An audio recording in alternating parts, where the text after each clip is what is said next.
আসসালামু আলাইকুম প্রিয় দেশবাসী। ওদিকে সরে দাও।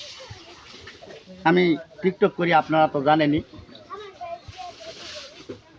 এই মুহূর্তে আমি টিকটক কিছু করলাম। আমার ভিডিও ম্যান এতদিন ছিল না।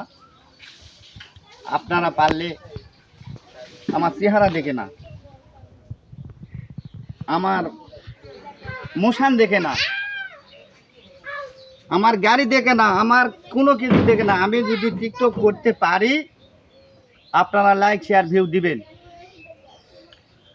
আপনারা সেদিনকে আমি ভিডিও ছাড়ে দিলাম, আমি মনে করছি যদি লাখ লাখ ভিউ লাইক আসবে, আসে দেখি 200-300টা লাইক ভিউ। তা আপনাদের ভালোবাসা তো আমি বুঝা পারছি কীরকম আমাকে ভালোবাসেন। আপনারা লাইক শেয়ার দেন। আমি আসি। আসসালামু আলাইকুম।